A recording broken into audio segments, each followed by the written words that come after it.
मेरा नाम रमेश है और मैं झारखंड के एक छोटे से गांव में रहता हूँ। मैं एक चरवाहे के परिवार से हूँ और ये बात आज से तकरीबन 60 साल पहले की है। उस वक्त मेरी उम्र महज 18 साल की थी और मैं जंगलों में बकरियां चराया करता था। मैं रोज बकरियां चराने जंगल जाया करता था।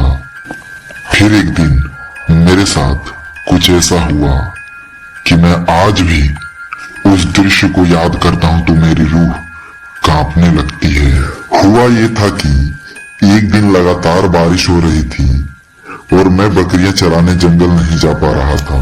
बकरियां भूखी थी और पानी हल्का हल्का गिर ही रहा था, रुक ही नहीं रहा था।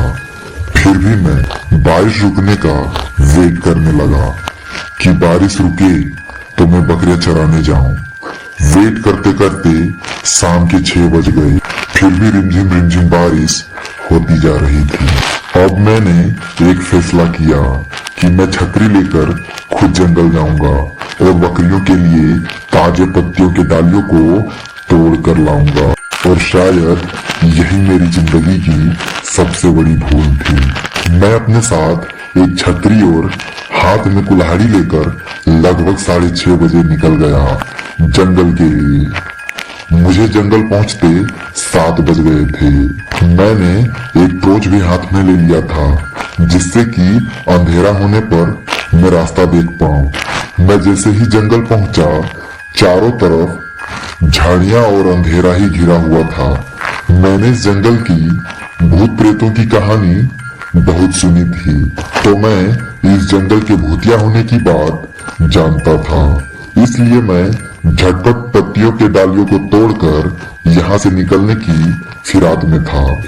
मैंने अपने चारों तरफ नजर दौड़ाया तो पाया कि अजीब अजीब जानवरों की आवाजें आ रही थी, पर फिर भी मैं उन आवाजों को इग्नोर करके मैं डालियां काटने में लग गया। और मैं जैसे ही डालियां काटने के लिए पेड़ पर कुल्हाड़ी चलाई, मुझे अचानक उस वीराने में पायोलों की आवाज सुनाई दी।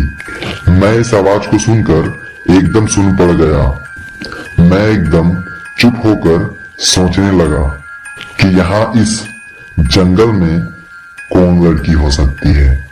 और मैं समझ गया, मुझे अनुभव हो गया और अगले ही पल मुझे किसी औरत की रोने की आवाज सुनाई देने लगी। मैं डर गया, फिर भी मैंने डालियां काटना नहीं छोड़ी।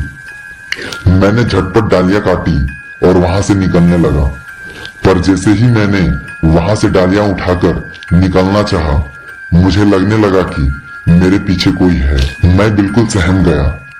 फिर डरते डरते अपने पीछे देखा तो मेरे पीछे कोई नहीं था, पर वो रोने की आवाज अब एकदम मेरे करीब हो गई थी। जो आवाज कुछ देर पहले इतनी दूर से आ रही थी, वही आवाज अगले ही पल इतने नजदीक से आने लगी, मानो मेरे सामने वाले पेड़ के पीछे कोई औरत रो रही हो।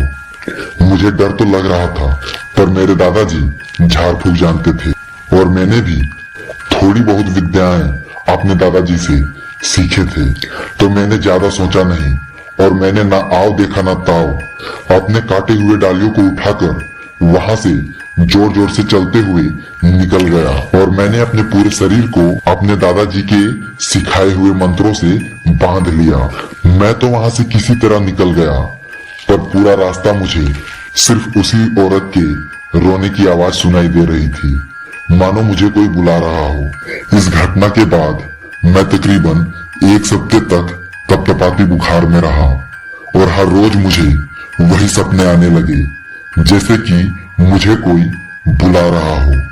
रमेश रमेश रमेश यहाँ। बस यही आवाज मेरे कानों में गूंज रही थी। फिर जब मेरी तबीयत ज्यादा खराब हो गई और कोई दवा काम नहीं करने लगी, तब मेरे दादाजी ने थोड़े जाने माने तांत्रिक को बुलाया मेरे इलाज के लिए। और उस तांत्रिक के ऐसा बोलने के बाद मेरे और मेरे घर वालों के होश उड़ गए। उस तांत्रिक ने झाड़ फूक करने के बाद बताया कि उस जंगल में वो चुड़ैल हर साल किसी एक इंसान को अपने साथ करती है और उसे मार देती है। उस दिन ये भी नहीं बचता। उस पिचासनी ने इसको भी मारने की बहुत कोशिश की थी। अगर इसको भूत प्रेतों से बचने की विद्याएं नहीं आती तो ये उस दिन नहीं बच पाता। इसके जगह अगर कोई और होता तो वो उसी दिन मर चुका होता। ऐसा सुनने के बाद मैं और कभी उस जंगल में दोबारा नहीं गया।